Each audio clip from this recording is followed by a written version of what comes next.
Good morning, students. Today we will start our next chapter, retirement or death of a partner. Okay, we have completed admission of partner. Okay, when new partner is admitted, we already did it. Now we will do retirement or death of a partner. When there is a partnership form, in that any partner want to retire from the firm, so first of all, we will do the calculations regarding to that, and in that only in this chapter we will complete the death of a partner. If any partner dies in between the partnership form, any partner dies, that also we will complete in this. Okay, so what do you mean by retirement of a partner, or how any partner retire from a firm? First of all, retirement of a partner means retiring from the firm, means any partner who is in the partnership firm, he is retiring from the firm. So that is a retirement of a partner. It may be, it is, if there is an agreement, ਜੇ ਕੋਈ agreement ਕੀਤਾ ਹੋਇਆ ਕਿ ਉਹ ਇੰਨੇ time ਬਾਅਦ ਆਪਣਾ retirement ਲੈ ਲੂਗਾ, that means at that time that partner can retire. If all partners agree, if any partner voluntarily want to retire, at that time all partners should agree to the retirement of that partner. Okay, if partnership is at will means he wants to, is at will by giving a written notice to other partners. If means, if partnership is at will, at that time that partner who wants to retire, he should give the written notice to the other partners that at that time that can retire. Okay, that next is liability of a retiring partner. Liability means ਜਦੋਂ ਕੋਈ ਵੀ partner retire ਹੋ ਜਾਂਦਾ, ਜਦੋਂ ਕੋਈ ਵੀ firm ਆ, ਦੇਖੋ firm 'ਤੇ ਕਿੰਨੀਆਂ ਲਾਇਬਿਲਿਟੀਜ਼ ਵੀ ਹੁੰਦੀਆਂ ਨੇ, ਮਤਲਬ ਕਿਸੇ ਨੂੰ ਕੀ ਪਤਾ ਕਿ ਕਿਹੜਾ ਪਾਰਟਨਰ ਐਟ ਪ੍ਰੈਜ਼ੈਂਟ ਉਹ ਹੈਗਾ ਵਾ, ਤਾਂ ਉਹ ਜੋ ਉਹਦੀਆਂ ਲਾਇਬਿਲਿਟੀਜ਼ ਨੇ ਉਹਦੇ ਲਈ ਉਹ ਦਊਗਾ ਉਹਨੂੰ, ਮਤਲਬ ਪੇ ਆਫ ਕਰੂਗਾ ਕਿ ਨਹੀਂ ਕਰੂਗਾ, that means he is liable to the other parties or not. So at that time, before retirement, he can be discharged from liability by an agreement with the continuing partner and the third party. मतलब ਜਿਹਨੂੰ ਉਹਨਾਂ ਨੇ payment ਕਰਨੀ ਆ, ਉਹ third party and the continuing partner ਉਹ agreement ਕਰੂਗਾ ਕਿ ਮੈਂ ਕੋਈ ਲਾਇਬਿਲਿਟੀ ਨਹੀਂ ਪੇ ਕਰ ਰਿਹਾ, ਠੀਕ ਹੈ. And after the retirement by issuing the public notice, ਉਹ ਪਬਲਿਕ ਨੋਟਿਸ ਆ ਜਿਹੜਾ ਇਸ਼ੂ ਕਰੂਗਾ ਕਿ ਮੈਂ ਹੁਣ ਇਸ ਪਾਰਟਨਰਸ਼ਿਪ ਫਰਮ ਦੇ ਵਿੱਚ ਨਹੀਂ ਹੈਗਾ, ਤਾਂ ਮੈਂ ਕੋਈ ਵੀ ਲਾਇਬਿਲਿਟੀ ਦੇ ਲਈ ਨਹੀਂ ਹੈ liable. Clear? So in this chapter we have to do these type of adjustment for the retirement of a partner, determining of new profit sharing ratio as well as gaining ratio. In this chapter we should find the gaining ratio instead of finding out the sacrificing ratio, because if any partner retiring, so that share should be divided among the continuing partners, so that at that time that partners are gaining, not sacrificing. means ਕਿ ਜਿਹੜਾ ਕੋਈ ਵੀ partner ਕੋਈ retire ਹੋ ਰਿਹਾ ਤਾਂ ਉਹਦਾ share ਆ ਜਿਹੜਾ ਬਾਕੀਆਂ ਨੂੰ ਮਿਲ ਜੂਗਾ, ਤਾਂ ਉਹ ਗੇਨ ਕਰਨਗੇ, ਉਹ ਸੈਕਰੀਫਾਈਸ ਨਹੀਂ ਕਰਨਗੇ. ਤਾਂ ਇੱਥੇ ਆਪਾਂ ਗੇਨਿੰਗ ਰੇਸ਼ੋ ਫਾਈਂਡ ਆਊਟ ਕਰਨੀ ਹੈ. Clear? then valuation and adjustment of goodwill, then revaluation of assets and reassessment of liabilities. Here this is the same topic that we already did in the last two chapters. Okay, so I will not put more efforts in this, you have to do it yourself by watching the last chapters video. Okay, so adjustment of reserves and accumulated profits and losses, this topic is also the same as we did in the change in profit sharing ratio as well as in the admission of partner. Clear? These two topics are the totally same, there is no change in it. Clear? So you have to do these two topics from the last chapter's video. Okay, so next is preparation of balance sheet after computation of retiring partners interest and payments to the retiring partner. So here first of all there is no balance carry down for the retiring partner. ਜਿਹੜਾ partner retire ਹੋ ਰਿਹਾ ਉਹਦੇ ਲਈ ਕੋਈ balance carry down ਨਹੀਂ ਹੁੰਦਾ. ਜਿੱਦਾਂ ਆਪਾਂ ਲਾਸਟ ਚੈਪਟਰ ਦੇ ਵਿੱਚ ਸਾਰਿਆਂ ਦਾ ਪਾਰਟਨਰਸ ਕੈਪੀਟਲ ਅਕਾਊਂਟ ਦੇ ਵਿੱਚ ਟੂ ਬੈਲੈਂਸ ਕੈਰੀ ਡਾਊਨ ਕੱਢਦੇ ਸੀ, ਤਾਂ ਇੱਥੇ ਤੁਹਾਡਾ ਪਾਰਟਨਰਸ ਕੈਪੀਟਲ ਅਕਾਊਂਟ ਦੇ ਵਿੱਚ ਰਿਟਾਇਰਿੰਗ ਪਾਰਟਨਰ ਦਾ ਬੈਲੈਂਸ ਕੈਰੀ ਡਾਊਨ ਨਹੀਂ ਆਊਗਾ. ਕਿਉਂ? ਕਿਉਂਕਿ ਹੁਣ ਉਹ ਕੰਟੀਨਿਊ ਨਹੀਂ ਕਰ ਰਿਹਾ ਆਪਣਾ, ਠੀਕ ਹੈ ਨਾ, ਉਹ ਰਿਟਾਇਰ ਹੋ ਰਿਹਾ, ਤਾਂ ਹੁਣ ਆਪਾਂ ਲਾਸਟ ਤੇ ਇਹ ਦੇਖਣਾ ਕਿ ਆਪਾਂ ਲਾਸਟ ਤੇ ਉਹਨੂੰ ਕਿੰਨੀ ਅਮਾਊਂਟ ਪੇਮੈਂਟ ਕਰਨੀ ਆ। Either we are giving the total cash payment, total cheque payment, ਜਾਂ ਆਪਾਂ ਉਹਨੂੰ ਮਤਲਬ ਇੰਸਟਾਲਮੈਂਟਸ ਦੇ ਵਿੱਚ ਪੇਮੈਂਟ ਕਰਨੀ ਆ। that is according to the question. So we have to compute the total payment to the retiring partner. Okay, we have to compute it. Clear? So we will start our chapter. First of all, we will do the adjustments of new profit sharing ratio and gaining ratio. So how we can calculate the new profit sharing and ratio and gaining ratio? First case, when only retiring partners information and old ratio is given. When there is only two types of information is given in the question regarding the retiring partners information, that means केड़ा partner retire हो रहा as well as the old ratio. ठीक है, पुरानी ratio ਤੁਹਾਨੂੰ ਦਿੱਤੀ ਹੋਈ ਆ, ਹੋਰ ਕੁਝ ਨਹੀਂ ਗਿਵਨ ਹੈਗਾ। I am explaining with an example. A, B, C are partners. Ratio 3:2:1. This ratio is given. B retires, means here they have given B is retiring, this partner is retiring, means this one. Calculate new profit sharing ratio and gaining ratio. We have to find out the new profit sharing ratio and gaining ratio. So old ratio is 3:1, that is given. Clear? And the retiring partner is B. So at that time what you will do, here 3:1 is the old ratio, so we have to skip this. It will be 3:1, so that will be your new ratio. Okay, ਕੁਛ ਨਹੀਂ ਕਰਨਾ ਹੋਰ ਉਹਦੇ ਵਿੱਚ, ਜੋ ਤੁਹਾਨੂੰ ਕੋਈ information ਨਹੀਂ ਦਿੱਤੀ ਹੋਈ, ਜਸਟ ਉਹਦੀ ਰੇਸ਼ੋ ਨੂੰ ਸਕਿਪ ਕਰ ਦਿਓ, ਤੁਹਾਡੇ ਕੋਲ ਜੋ ਬਚ ਗਈ ਰੇਸ਼ੋ ਤੁਹਾਡੀ ਕੀ ਆ, ਨਿਊ ਰੇਸ਼ੋ ਆ ਜਾਏਗੀ। ਕਲੀਅਰ? ਦੈਨ ਗੇਨਿੰਗ ਰੇਸ਼ੋ ਦਾ ਇੱਥੇ ਫਾਰਮੂਲਾ ਕੀ ਹੋਏਗਾ, ਤੁਹਾਡੇ ਓਲਡ ਰੇਸ਼ੋ ਸੈਕਰੀਫਾਈਸਿੰਗ ਰੇਸ਼ੋ ਤੋਂ ਬਿਲਕੁਲ ਆਪੋਜ਼ਿਟ, ਉੱਥੇ ਤੁਹਾਡਾ ਕੀ ਸੀ, old ratio minus new ratio, ਇੱਥੇ ਆ ਜਾਏਗਾ new ratio minus old ratio. Clear? So here which partners are gaining, which are the continuing partners. B is retiring, so continuing partners will be A and C. So A old ratio is 3:1 and new ratio is 3:1. So first of all, new ratio 3/4 minus 3/6, so that will be 3/12. For C also 1/4 minus 1/6, that will be 1/12. So your gaining ratio will be 3:1. Okay, if there is a no other information is given, first case is there. Okay, so that the old ratio will be the gaining ratio. You need to calculate it again and again. So I have calculated just to show you. मैं ਤੁਹਾਨੂੰ ਸਿਰਫ show ਕਰਨ ਦੇ ਲਈ calculate ਕੀਤੀ ਸੀ, ਤੁਹਾਨੂੰ ਹਮੇਸ਼ਾ calculate ਕਰਨ ਦੀ ਜ਼ਰੂਰਤ ਨਹੀਂ ਹੈ। ਜੇ ਤੁਹਾਨੂੰ ਹੋਰ ਕੋਈ ਇਨਫੋਰਮੇਸ਼ਨ ਨਹੀਂ ਦਿੱਤੀ ਹੋਈ, ਜਸਟ ਓਲਡ ਰੇਸ਼ੋ ਦਿੱਤੀ ਹੋਈ ਹੈ ਐਂਡ ਕਿਹੜਾ ਪਾਰਟਨਰ ਰਿਟਾਇਰ ਕਰ ਰਿਹਾ ਉਹ ਇਨਫੋਰਮੇਸ਼ਨ ਦਾ, ਤਾਂ ਤੁਹਾਡੀ ਜਿਹੜੀ ਨਿਊ ਰੇਸ਼ੋ ਆ ਉਹੀ ਤੁਹਾਡੀ ਗੇਨਿੰਗ ਰੇਸ਼ੋ ਹੋਏਗੀ। Clear? So just like in admission of partner ਦੇ ਵਿੱਚ ਵੀ ਤੁਹਾਡਾ ਸੇਮ ਹੀ ਸੀਗਾ। ਜਦੋਂ ਤੁਹਾਡੇ ਕੋਲ ਫਸਟ ਕੇਸ ਸੀਗਾ ਤਾਂ ਤੁਹਾਡੇ ਕੋਲ ਓਲਡ ਰੇਸ਼ੋ ਸੀਗੀ, ਉਹ ਤੁਹਾਡੀ ਸੈਕਰੀਫਾਈਸਿੰਗ ਰੇਸ਼ੋ ਸੀਗੀ। ਸੋ ਇੱਥੇ ਹੁਣ ਕੀ ਹੋਏਗੀ, ਜਿਹੜੀ ਤੁਹਾਡੀ ਨਿਊ ਰੇਸ਼ੋ ਆ ਤੁਹਾਡੀ ਗੇਨਿੰਗ ਰੇਸ਼ੋ ਹੋਏਗੀ। ਕਲੀਅਰ?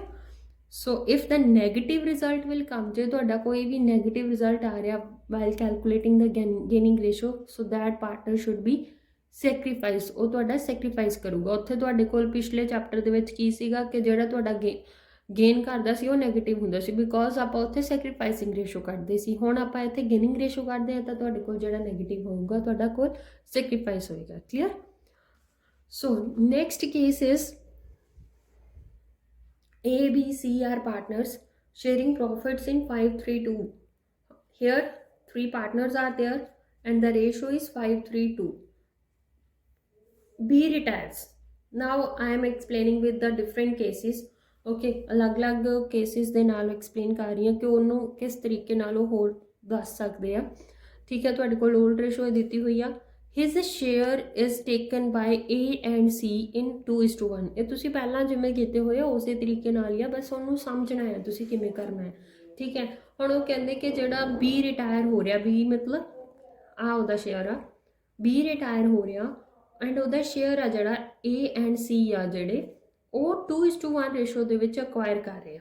ਠੀਕ ਹੈ, and for the second case his share taken by C, total जिन्ना भी शेयर आ वो सारा C ने ले लिया। मतलब इत्थे हुण तुहाडा सिंपल आ कि जिन्ना उहदा शेयर आपां सी दे शेयर च ऐड कर देना, बट इत्थे की आ जिन्ना उहदा शेयर आ, शेयर किन्ना उहदा 3/10, ਉਹ 3/10 ਨੂੰ ਆ ਰੇਸ਼ੋ ਦੇ ਵਿੱਚ A ਤੇ C ਲੈ ਰਹੇ ਆ, ਠੀਕ ਹੈ।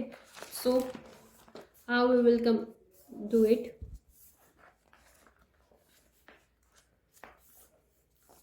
Old ratio is 5:3:2, B retire ਕਰ ਰਿਹਾ, ਸੋ ਉਹਦਾ ਸ਼ੇਅਰ ਹੈ 3/10, ਉਹਦੇ ਸ਼ੇਅਰ ਨੂੰ 2:1 ਰੇਸ਼ੋ ਦੇ ਵਿੱਚ ਲੈ ਰਹੇ ਆ, ਸੋ A ਕਿੰਨਾ ਲਏਗਾ 2/3 ਐਂਡ C ਕਿੰਨਾ ਲਏਗਾ 1/3, ਠੀਕ ਹੈ।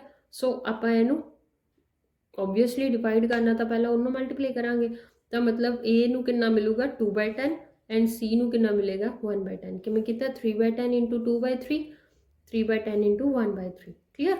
ਸੋ ਡਾਇਰੈਕਟਲੀ ਆਪਾਂ ਹੁਣ ਕੀ ਕਰਾਂਗੇ, ਮਿਲਣਾ ਹੈ ਨਾ ਓਬਵੀਅਸਲੀ ਉਹ ਲੈ ਰਹੇ ਆ ਤਾਂ ਆਪਾਂ ਉਹਨਾਂ ਦੇ ਸ਼ੇਅਰਸ ਦੇ ਵਿੱਚ ਐਡ ਕਰ ਦਾਂਗੇ।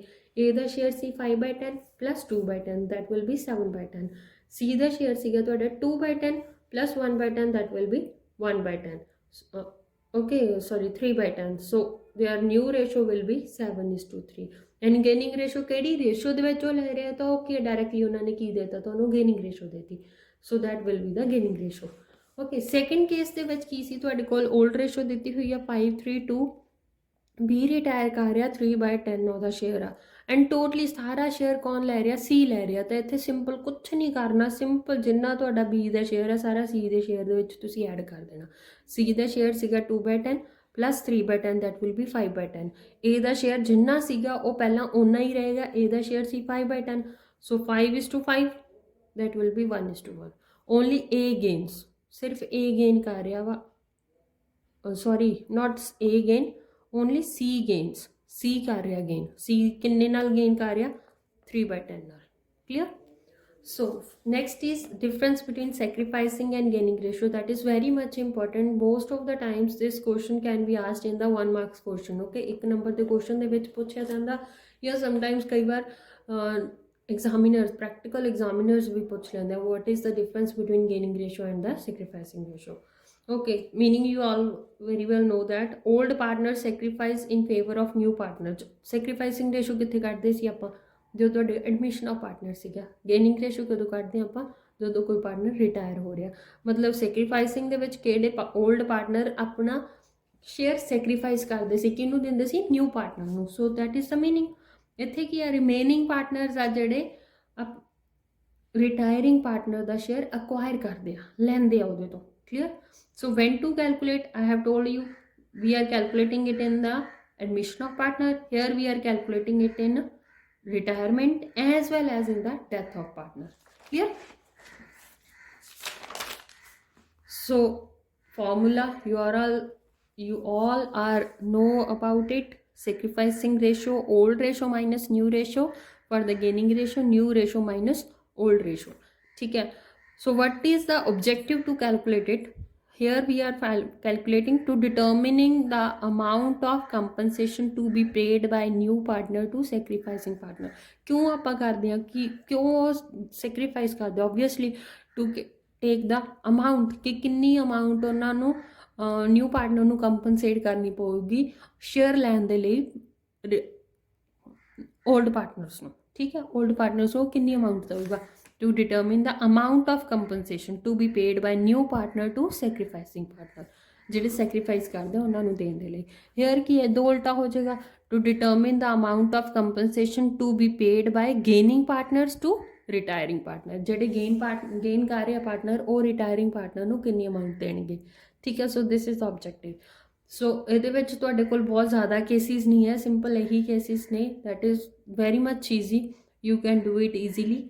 So next topic is valuation of adjustment of goodwill. ਇਹਦੇ ਵਿੱਚ ਗੁੱਡਵਿਲ ਦਾ ਵੀ ਬਹੁਤ ਈਜ਼ੀ ਮੈਥਡ ਆ, ਕੋਈ ਬਹੁਤ ਜ਼ਿਆਦਾ ਨਹੀਂ ਹੈਗੇ ਪਹਿਲਾਂ ਦੇ ਚੈਪਟਰ ਵਾਂਗੂ, ਠੀਕ ਹੈ। ਇਹਦੇ ਵਿੱਚ ਦੋ ਮੈਥਡ ਦੇ ਨਾਲ ਜਿਵੇਂ ਆਪਾਂ ਚੇਂਜ ਇਨ ਪ੍ਰੋਫਿਟ ਸ਼ੇਅਰਿੰਗ ਰੇਸ਼ੋ ਦੇ ਵਿੱਚ ਕੀਤਾ ਸੀ ਉਹੀ ਨੇ ਸੇਮ ਐਂਟਰੀਜ਼, ਕੋਈ ਫਰਕ ਨਹੀਂ ਹੈ, ਬਟ ਇੱਥੇ ਜਸਟ ਥੋੜ੍ਹਾ ਜਿਹਾ ਫਰਕ ਪੈ ਜਾਂਦਾ ਕਿ ਉੱਥੇ ਤੁਹਾਡੇ ਕੋਲ ਪਾਰਟਨਰ ਸੇਮ ਹੁੰਦੇ ਆ, ਇੱਥੇ ਤੁਹਾਡੇ ਕੋਲ ਪਾਰਟਨਰ ਆ ਜਿਹੜਾ ਇੱਕ ਚਲਿਆ ਜਾਂਦਾ ਵਾ, okay. So when goodwill is not raised, ਤੁਹਾਡਾ ਗੁੱਡਵਿਲ ਅਕਾਊਂਟ ਓਪਨ ਨਹੀਂ ਹੁੰਦਾ, here this can also be written goodwill account is not open, okay। So gaining partners capital account debit to retiring partner. ਇੱਥੇ ਆਪਾਂ ਪਹਿਲਾਂ ਕੀ ਕਰਦੇ ਸੀਗੇ, ਸੈਕਰੀਫਾਈਸਿੰਗ ਲਿਖਿਆ ਹੁੰਦਾ ਸੀ ਆਪਣੇ ਕੋਲ 3rd ਚੈਪਟਰ ਦੇ ਵਿੱਚ, ਠੀਕ ਹੈ, ਸੌਰੀ ਚੇਂਜ ਇਨ ਪ੍ਰੋਫਿਟ ਸ਼ੇਅਰਿੰਗ ਰੇਸ਼ੋ ਵਾਲੇ ਚੈਪਟਰ ਦੇ ਵਿੱਚ। ਸੋ ਇੱਥੇ ਹੁਣ ਸੈਕਰੀਫਾਈਸਿੰਗ ਕੌਣ ਹੋਏਗਾ, ਓਬਵੀਅਸਲੀ ਰਿਟਾਇਰਿੰਗ ਹੀ ਆ, ਤਾਂ ਆਪਾਂ ਇੱਥੇ ਰਿਟਾਇਰਿੰਗ ਯੂਜ਼ ਕਰਾਂਗੇ। ਕਲੀਅਰ। ਸੋ ਗੇਨਿੰਗ ਪਾਰਟਨਰਸ ਨੂੰ ਆਪਾਂ ਡੈਬਿਟ ਕਰ ਦੇਣਾ ਟੂ ਰਿਟਾਇਰਿੰਗ ਪਾਰਟਨਰ, ਕਿਹੜੀ ਰੇਸ਼ੋ ਦੇ ਵਿੱਚ, ਗੇਨਿੰਗ ਰੇਸ਼ੋ ਦੇ ਵਿੱਚ। So I will explain with the help of question from TS Career 2018 edition. So your question is, A, B and C are partners sharing profits in ratio 3:1. 3:1 is the ratio, old ratio. B retires and the new profit sharing ratio A and C was 2:1. New ratio they have already given. On B's retirement, the goodwill of the firm was valued at 90,000. On firm the goodwill ਕਿੰਨੀ ਹੈ, 90,000। ਹੁਣ ਆਪਾਂ ਇਹਦੀ entry ਪਾਉਣੀ ਹੈ, ਕੀ entry ਹੈ ਤੁਹਾਡੀ, gaining partners to retiring partner. Okay, so gaining partner ਆ ਜਿਹੜਾ ਤੁਹਾਡਾ, that is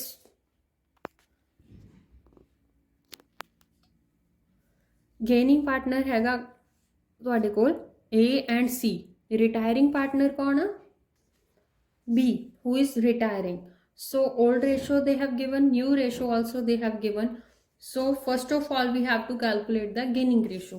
So old ratio 3:1, new ratio 2:1. Clear. Gaining ratio is equal to new ratio minus old ratio. 2/3 minus for A, 2/3 minus 3/6, that will be 1/6, and for C also 1/3 minus 1/6, that will also be 1/6. So gaining ratio will be 1:1. Clear. So first of all ਤੁਸੀਂ ਕੀ ਕਰਨਾ, ਇੱਥੇ ਤੁਹਾਡੇ ਕੋਲ ਪੂਰੀ firm ਦੀ goodwill ਦਿੱਤੀ ਹੋਈ ਹੈ 90,000। ਉਹਨਾਂ ਨੇ ਕਿਹਾ goodwill of the firm. Clear.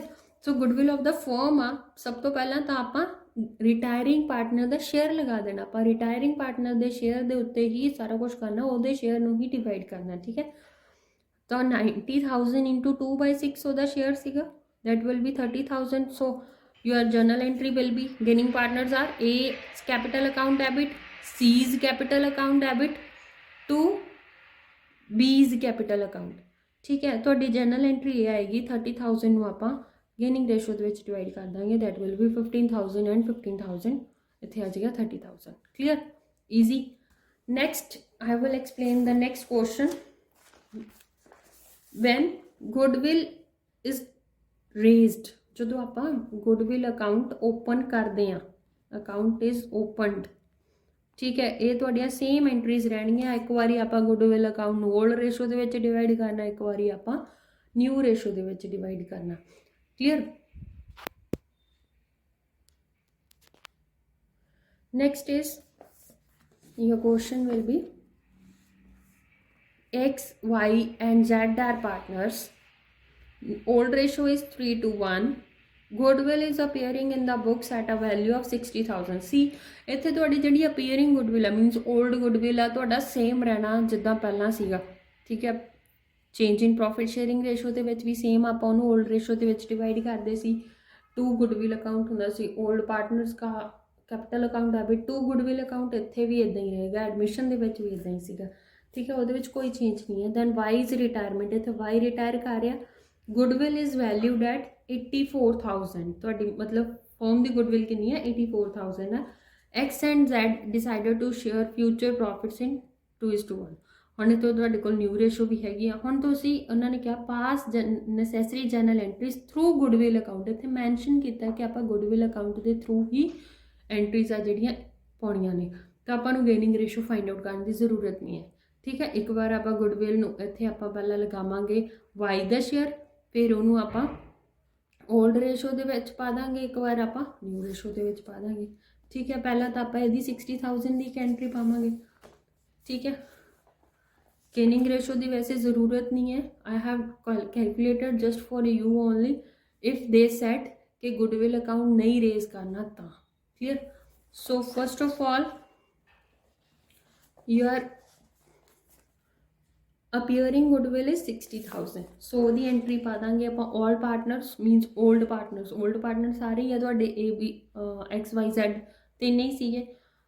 To goodwill account 60,000 ਨੂੰ ਆਪਾਂ 올ਡ ਰੇਸ਼ੋ ਤੁਹਾਡੀ ਕੋਲ ਕਿੰਨੀ ਹੈ 3:1 ਦੇ ਵਿੱਚ ਡਿਵਾਈਡ ਕਰਤਾ, ਠੀਕ ਹੈ। ਨੈਕਸਟ ਆਪਾਂ ਤੁਹਾਡੇ ਕੋਲ 84,000 ਹੈ ਤੁਹਾਡੇ ਕੋਲ ਫਰਮ ਦੀ ਗੁੱਡਵਿਲ। ਹੁਣ ਇੱਕ ਚੀਜ਼ ਦਾ ਇੱਥੇ ਧਿਆਨ ਰੱਖਣਾ ਕਿ ਜੋ ਤੁਹਾਡੇ ਕੋਲ ਗੁੱਡਵਿਲ ਅਕਾਊਂਟ ਓਪਨ ਹੁੰਦਾ ਵਾ ਤਾਂ ਉੱਥੇ ਤੁਸੀਂ ਟੋਟਲ ਸਾਰੀ ਗੁੱਡਵਿਲ ਦੀ ਐਂਟਰੀ ਪਾਉਣੀ ਹੁੰਦੀ ਹੈ, ਨਾ ਕਿ ਸਿਰਫ ਰਿਟਾਇਰਿੰਗ ਪਾਰਟਨਰ ਦੀ ਗੁੱਡਵਿਲ ਦੀ। ਸੋ 84,000 ਨੂੰ ਆਪਾਂ ਪਹਿਲਾਂ 올ਡ ਰੇਸ਼ੋ ਦੇ ਵਿੱਚ ਡਿਵਾਈਡ ਕਰ ਦੇਣਾ। Goodwill account debit to all partners, old partners capital account in old ratio, ਠੀਕ ਹੈ। ਆਪਾਂ 3:1 ਦੇ ਵਿੱਚ ਡਿਵਾਈਡ ਕਰਤਾ, ਕਲੀਅਰ, ਇਨ 3:1, ਕਲੀਅਰ। ਦੈਨ ਆਪਾਂ ਨੈਕਸਟ ਐਂਟਰੀ ਪਾਉਣੀ ਆ ਜਿਹੜੇ ਤੁਹਾਡੇ ਕੰਟੀਨਿਊਇੰਗ ਪਾਰਟਨਰਸ ਨੇ। ਡੈਫੀਨੇਟਲੀ ਨਿਊ ਰੇਸ਼ੋ ਦੇ ਵਿੱਚ ਤਾਂ ਤੁਹਾਡੇ ਕੋਲ ਕੰਟੀਨਿਊਇੰਗ ਪਾਰਟਨਰਸ ਆਉਣਗੇ ਨਾ, ਤੁਹਾਡਾ ਜਿਹੜਾ ਰਿਟਾਇਰ ਹੋ ਗਿਆ ਪਾਰਟਨਰ ਉਹ ਤਾਂ ਨਹੀਂ ਆਊਗਾ। So continuing partners capital account debit to goodwill account, ਠੀਕ ਹੈ। ਕਿਹੜੀ ਰੇਸ਼ੋ 'ਚ? ਨਿਊ ਰੇਸ਼ੋ 'ਚ। ਨਿਊ ਰੇਸ਼ੋ ਕਿੰਨੀ ਹੈ 2:1। ਸੋ 84,000 ਨੂੰ ਆਪਾਂ 2:1 ਦੇ ਵਿੱਚ ਡਿਵਾਈਡ ਕਰ ਦੇਣਾ, ਕਲੀਅਰ। ਇਹਨੂੰ ਤੁਸੀਂ ਸੇਮ ਹੀ ਐਂਟਰੀਜ਼, ਕੋਈ ਪ੍ਰੋਬਲਮ ਨਹੀਂ ਹੈਗੀ। ਜੇ ਤੁਹਾਨੂੰ ਕੋਈ ਡਾਊਟ ਹੈ ਤੁਸੀਂ ਮੇਰੇ ਤੋਂ ਪੁੱਛ ਸਕਦੇ ਹੋ, ਠੀਕ ਹੈ। Next is if goodwill is hidden goodwill, clear ਹੈ ਨਾ। ਲਾਸਟ ਚੈਪਟਰ ਦੇ ਵਿੱਚ ਕੀਤਾ ਸੀ, ਕੋਈ ਛੁਪੀ ਹੁੰਦੀ ਹੈ ਆਪਾਂ ਨੂੰ ਡਾਇਰੈਕਟਲੀ ਨਹੀਂ ਗਿਵਨ ਹੁੰਦੀ ਗੁੱਡਵਿਲ, ਤਾਂ ਉਦੋਂ ਆਪਾਂ ਫਾਈਂਡ ਆਊਟ ਕਿਵੇਂ ਕਰਨਾ। Find out the hidden goodwill, that is a formula amount agreed to paid in full settlement. ਹੁਣ ਇੱਥੇ ਆਪਾਂ ਕਿੰਨੀ ਆਪਾਂ ਟੋਟਲ ਅਮਾਊਂਟ ਪੇ ਕਰਨੀ ਹੈ, ਉਹਦੇ ਵਿੱਚੋਂ ਆਪਾਂ ਕੀ ਕਰਨਾ, ਕੈਪੀਟਲ ਆਫਟਰ ਆਲ ਐਡਜਸਟਮੈਂਟਸ, ਮਤਲਬ ਜਿਹੜੇ ਤੁਹਾਡੀ ਬੈਲੈਂਸ ਕੈਰੀ ਡਾਊਨ ਹੁੰਦਾ ਵਾ ਪਾਰਟਨਰਸ ਕੈਪੀਟਲ ਅਕਾਊਂਟ ਦਾ, ਉਹਨੂੰ ਆਪਾਂ ਮਾਈਨਸ ਕਰ ਦੇਣਾ, ਠੀਕ ਹੈ। ਮਤਲਬ ਕਿ ਉਹਦੇ ਵਿੱਚ ਸਾਰੀਆਂ ਜਿੰਨੇ ਵੀ ਤੁਹਾਡੇ ਰਿਵੈਲੂਏਸ਼ਨ ਦੇ ਪ੍ਰੋਫਿਟ ਜਾਂ ਲਾਸ ਹੋਣਗੇ, ਅਕਮੂਲੇਟਡ ਰਿਜ਼ਰਵਸ ਪ੍ਰੋਫਿਟ ਹੋਣਗੇ, ਸਾਰਾ ਕੁਝ ਆਪਾਂ ਵਿੱਚ ਲੈਣਾ, ਠੀਕ ਹੈ। ਉਹ ਅਮਾਊਂਟ ਨੂੰ ਆਪਾਂ ਮਾਈਨਸ ਕਰਨਾ, ਉਹ ਕੈਪੀਟਲ ਨੂੰ, clear. So I will explain with a question number 23 of your book 2018 edition. A, B, C are partners. The ratio is 4:9, 3:9, 2:9. So directly we can take 4:3:2. 9 ਤਾਂ ਕਾਮਨ ਆ ਨਾ, ਆਪਣੀ ਰੇਸ਼ੋ ਕੀ ਆ ਗਈ 4:3:2। B retires, B retire ਕਰ ਰਿਹਾ ਵਾ, ਠੀਕ ਹੈ। His capital after making adjustments for reserves and gain evaluation stands at 1,39,200 ਆ। ਉਹਨਾਂ ਨੇ ਆਪਾਂ ਨੂੰ ਐਡਜਸਟਡ ਕੈਪੀਟਲ ਦਿੱਤੀ ਹੋਈ ਹੈ, ਠੀਕ ਹੈ, ਜਿਹੜੀ ਆਪਾਂ ਮਾਈਨਸ ਕਰਨੀ ਹੈ। A and C agreed to pay him 1,50,000 in full settlement of his claim। ਕਿੰਨੀ ਉਹਨੂੰ ਟੋਟਲ ਆਪਾਂ ਅਮਾਊਂਟ ਦੇਣੀ ਹੈ 1,50,000। ਕਿੰਨੀ ਉਹਦੀ ਐਡਜਸਟਡ ਬਣਦੀ ਆ 1,39,200। ਦੈਟ ਮੀਨਸ ਆਪਣੀ ਗੁੱਡਵਿਲ ਕੀ ਹੋਊਗੀ, ਇਹਨੂੰ ਆਪਾਂ ਇਹਦੇ ਵਿੱਚੋਂ ਮਾਈਨਸ ਕਰ ਦਾਂਗੇ। So record necessary general entry for adjustment of goodwill if the new profit sharing ratio is 5:3। New ratio ਉਹਨਾਂ ਨੇ ਦਿੱਤਾ ਹੋਇਆ ਵਾ। So first of all we have to calculate the gaining ratio, ਕਿਉਂਕਿ ਆਪਾਂ ਨੂੰ ਕੁਛ ਨਹੀਂ ਮੈਂਸ਼ਨ ਕੀਤਾ ਤਾਂ ਆਪਾਂ ਡੈਫੀਨੇਟਲੀ ਗੁੱਡਵਿਲ ਦੀ ਐਡਜਸਟਮੈਂਟ ਐਂਟਰੀ ਹੀ ਪਾਉਣੀ, ਗੇਨਿੰਗ ਟੂ ਰਿਟਾਇਰਿੰਗ ਪਾਰਟਨਰ ਵਾਲੀ। ਸੋ ਗੇਨਿੰਗ ਰੇਸ਼ੋ ਚਾਹੀਦੀ ਆਪਾਂ ਨੂੰ। ਤੁਹਾਡੇ ਕੋਲ ਕੰਟੀਨਿਊਇੰਗ ਪਾਰਟਨਰ A ਤੇ C ਆ। New ratio minus old ratio, new ratio ਦੇ ਵਿੱਚ 5/8 minus 4/9 that will be 13/72, 3/8 minus 2/9 that will be 11/72. So your gaining ratio will be 13:11, ठीक है। हिडन गुडविल ਦਾ ਮੈਂ ਤੁਹਾਨੂੰ ਫਾਰਮੂਲਾ ਹੁਣੇ ਦੱਸਿਆ ਸੀ, amount payable minus amount stands credited, ਕਿੰਨੀ ਆਪਾਂ ਉਹਨੂੰ ਦੇਣੀ ਆ। ਤਾਂ ਤੁਹਾਡੇ ਕੋਲ ਉਹਨੂੰ ਮਾਈਨਸ ਕਰਕੇ ਆ ਗਿਆ 10,800। ਇਹ ਕਿਹਦਾ ਵਾ, ਆਪਣੇ ਕੋਲ ਟੋਟਲ ਜਿੰਨੀ ਆਪਾਂ ਅਮਾਊਂਟ ਕਿਹਨੂੰ ਦੇਣੀ ਆ, B ਨੂੰ। ਤਾਂ ਹੁਣ ਇਹਨੂੰ ਇਹਦੇ ਤੇ ਆਪਾਂ ਕੀ ਲਗਾ ਦਾਂਗੇ, ਗੇਨਿੰਗ ਰੇਸ਼ੋ ਲਗਾ ਦਾਂਗੇ। A ਦਾ ਸ਼ੇਅਰ ਆਫ ਗੁੱਡਵਿਲ ਕਿੰਨਾ ਆ ਜਾਏਗਾ 5850, ਦੈਨ C ਦਾ 4950। Gaining partners capital account debit to retiring partner, ਠੀਕ ਹੈ। ਆਪਾਂ ਇਹ ਐਂਟਰੀ ਪਾ ਦੇਣੀ ਹੈ, that's all, nothing else, clear. Now one last topic I will explain in this video. If any continuing partner sacrifice, ਜਿਵੇਂ ਆਪਣੇ ਕੋਲ ਪਹਿਲਾਂ ਪਿਛਲੇ ਚੈਪਟਰ ਦੇ ਵਿੱਚ ਜਿਹੜੇ ਕੰਟੀਨਿਊਇੰਗ ਪਾਰਟਨਰ ਜਦੋਂ ਕੋਈ ਗੇਨ ਕਰਦਾ ਸੀ ਆਪਾਂ ਉਹ ਕੀਤਾ ਸੀ। ਹੁਣ ਜੇ ਕੋਈ ਕੰਟੀਨਿਊਇੰਗ ਪਾਰਟਨਰ ਸੈਕਰੀਫਾਈਸ ਕਰਦਾ ਵਾ ਤਾਂ ਉਦੋਂ ਆਪਾਂ ਕਿਵੇਂ ਕਰਨਾ ਹੈ question. I will explain through the illustration of your book 2018 edition. When one of the remaining partner also sacrifice in addition to the retiring partner. Okay, XYZ are partners. Ratio is 3:1. This is the old ratio. Z retired. and the new profit sharing ratio between x and y was 1:2. So z retire कर गया, ये ਤੁਹਾਡੇ ਕੋਲ new ratio ਆ ਗਈ। on z's retirement goodwill of the firm was valued at 30,000। firm the goodwill ਤੁਹਾਡੇ ਕੋਲ 30,000 ਆ। ਹੁਣ ਆਪਾਂ goodwill ਦੀ ਐਂਟਰੀਜ਼ ਪਾਉਣੀਆਂ ਨੇ by without opening goodwill account, ਇੱਥੇ ਮੈਂਸ਼ਨ ਕੀਤਾ ਹੋਇਆ means without opening means gaining to retiring partners, ਇਹ ਆਪਾਂ ਐਂਟਰੀ ਲੈਣੀ ਆ। ਠੀਕ ਹੈ, ਤਾਂ ਤੁਹਾਡੇ ਕੋਲ ਜੇ ਇਹਨੂੰ ਆਪਾਂ ਕਿਵੇਂ ਸੋਲਵ ਕਰਾਂਗੇ। First of all old ratio 3:1, new ratio 1:2, we have to calculate the gaining ratio, new ratio minus old ratio.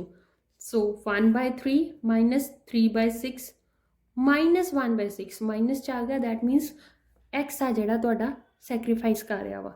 y 2/3 minus 2/6 2/6। So gain ਕੌਣ ਕਰ ਰਿਹਾ, ਸਿਰਫ y ਕਰ ਰਿਹਾ ਵਾ। ਤੁਹਾਡੀ ਜਰਨਲ ਐਂਟਰੀ ਉਹੀ ਆ, ਗੇਨਿੰਗ ਪਾਰਟਨਰ ਟੂ ਸੈਕਰੀਫਾਈਸਿੰਗ ਪਾਰਟਨਰ। ਇੱਥੇ ਸੈਕਰੀਫਾਈਸ ਕੌਣ ਕੌਣ ਕਰ ਰਿਹਾ, x ਕਰ ਰਿਹਾ, ਇੱਕ z ਕਰ ਰਿਹਾ। z ਕਿਉਂ ਕਰ ਰਿਹਾ, ਕਿਉਂਕਿ ਉਹ ਰਿਟਾਇਰ ਕਰ ਰਿਹਾ। ਸੋ ਤੁਹਾਡੀ ਜਰਨਲ ਐਂਟਰੀ ਤਾਂ ਇਹੀ ਆਏਗੀ, x capital wise capital account debit to x capital to z capital. ਠੀਕ ਹੈ, ਸੋ ਸਭ ਤੋਂ ਪਹਿਲੀ ਚੀਜ਼ ਹੁਣ ਇੱਥੇ ਇੰਨਾ ਧਿਆਨ ਰੱਖਣਾ ਕਿ ਆਪਾਂ z ਦੇ ਸ਼ੇਅਰ ਆਫ ਗੁੱਡਵਿਲ ਦੇ ਉੱਤੇ ਆਪਾਂ ਸਭ ਤੋਂ ਪਹਿਲਾਂ ਤਾਂ ਆਪਣੇ ਕੋਲ ਆ ਕਿਹੜੀ ਗੁੱਡਵਿਲ ਦਿੱਤੀ ਹੋਈ ਹੈ 30,000। 30,000 ਤੋਂ ਪਹਿਲਾਂ ਆਪਾਂ z ਦਾ ਸ਼ੇਅਰ ਫਾਈਂਡ ਆਊਟ ਕਰਾਂਗੇ। 1/6 ਸੀਗਾ z the share, so that will be 5,000। so we should post this 5,000 in front of z's capital। ਆਪਾਂ ਇੱਥੇ ਪਾਤਾ।